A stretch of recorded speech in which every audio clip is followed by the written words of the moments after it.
Já faz um tempo que eu tô querendo fazer esse vídeo pra vocês e não deu certo, meu celular bloqueou, o inferno astral, depois aniversário, aquela muvuca toda.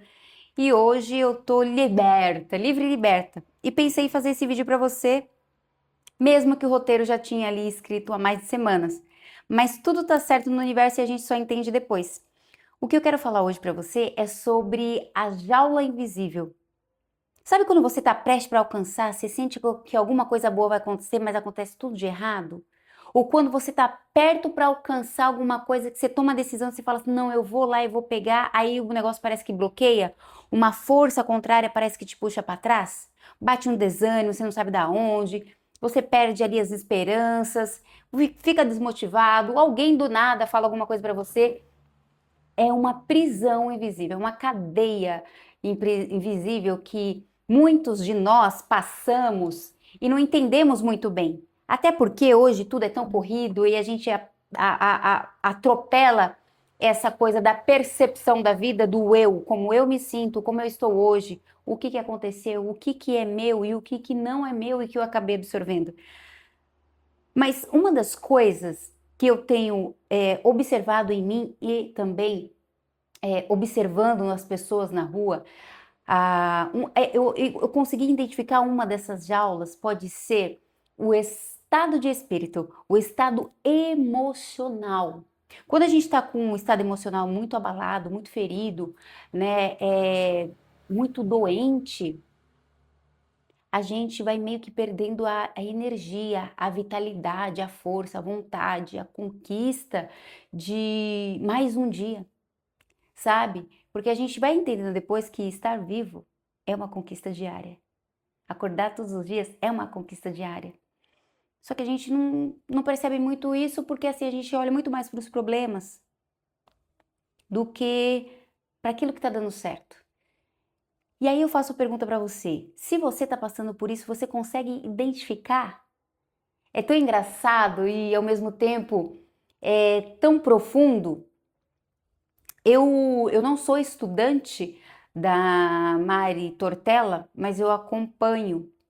Eu faço algumas práticas da radiestesia terapêutica e eu tenho gostado muito. E eu acho que a gente fica em conexão, principalmente quando tem esses trabalhos que a gente faz para o planeta.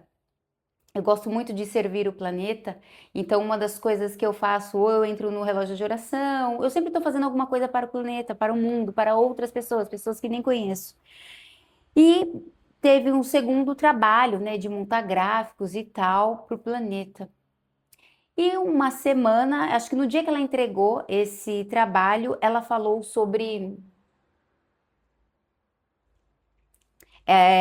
a Mari falou sobre crenças invisíveis e ela cita 5 crenças invisíveis. Eu não vou falar sobre essas crenças invisíveis aqui, mas você fica à vontade para visitar o canal dela e encontrar lá 5 crenças invisíveis. E ali fala da espiritual, da sentimental, da territorial, né? E tem muito a ver com outros estudos também que eu faço em paralelo. E aí eu fiquei pensando, eu falei, gente, como as coisas se encontram, como os assuntos se encontram. E a gente fazer aquela pausa, aquele silêncio, de olhar para as nossas feridas, para as nossas emoções e perguntar o que eu estou sentindo agora? Por que eu sinto isso? Até mesmo para você perceber com o passar do tempo e com a maturidade ali mental, emocional, né, a cura, a libertação, de você se desvair dessa cadeia invisível, dessa jaula, dessa gaiola invisível e ser liberta para você voar e alçar voos mais interessantes, mais altos, com paisagens mais bonitas da vida. A beleza da vida, porque a vida ela tem sim a sua beleza. E talvez num momento muito difícil você não tenha conseguido olhar, enxergar essa beleza. Foi atropelada, você está enjaulada, presa em alguma situação. E pode ter sido alguém que te feriu, pode ter sido uma decepção, uma traição, uma frustração muito forte que você não conseguiu gerenciar isso dentro de você, por mais que você fale, ai, passou, acabou, eu nem falo com a pessoa, eu nem sei da vida dela. Mas por mais que você fale, mencione coisas desse tipo, só você sabe o que você sente. E muitas vezes a gente não consegue nem explicar o que a gente sente. A gente não consegue nem nomear. E talvez aqui seja o começo de uma oportunidade de você olhar para si e tentar identificar o nome do que está te prendendo de viver tua vida mais leve, mais pura, mais satisfatória. Ela falou das 5 crenças e eu tinha certeza que era emocional a minha, né? Eu ali olhando, ouvindo e avaliando minhas coisas, assim, anotando. E eu percebi que eu tenho uma crença local, territorial, muito mais grave, vamos dizer assim, muito mais enraizada do que a sentimental. E eu achei que era sentimental. Então vale a pena você se avaliar e entender o que está te prendendo e dê nome. Porque quando você já começa a mencionar o nome, quando você dá o nome, é como se os grilhões começassem a ser quebrados. E aí você começa a ter força, vontade de viver, vontade de conquistar os seus objetivos, conquistar as suas idealizações. Então, presta atenção com carinho.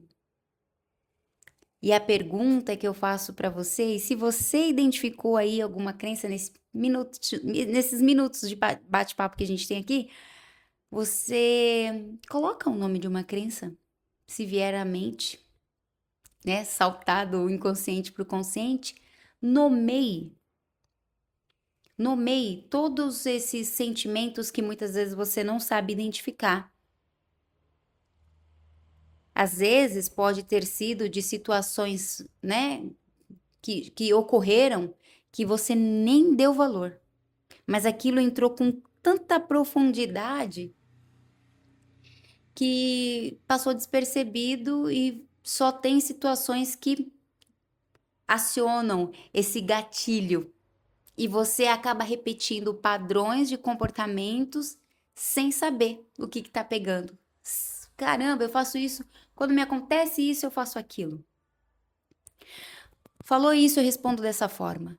Talvez existe aí um nome que está escondido, um sentimento que está escondido, uma emoção reprimida, mal gerida, que está te limitando, porque não é palpável, você não consegue pegar, você não consegue tocar, você só consegue sentir muitas vezes.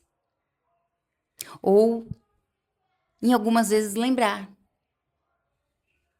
Porque aquilo que nos fere com tanta profundidade, com tanto impacto, o próprio cérebro, ele usa como um amortecedor o esquecimento. Mas o comando ficou lá dentro. Então, quando tem um gatilho, aciona esse comando que está lá dentro. Por isso que é importante a gente passar a observar a nossa vida com mais frequência. Porque quando você corta o elo, não tem comando mais. Você colocou um novo comando e tudo muda. E é coisinha simples, viu? Começa sempre dos mais simples até alcançar ali os mais complexos. Então, olhe para si, se avalie, veja que nome você precisa dar, tome a atitude e ação. Todos os dias você pode fazer isso por você. É o método Kaizen. Todo dia você pode melhorar um pouco. Espero que esse vídeo tenha contribuído com você e até o próximo vídeo.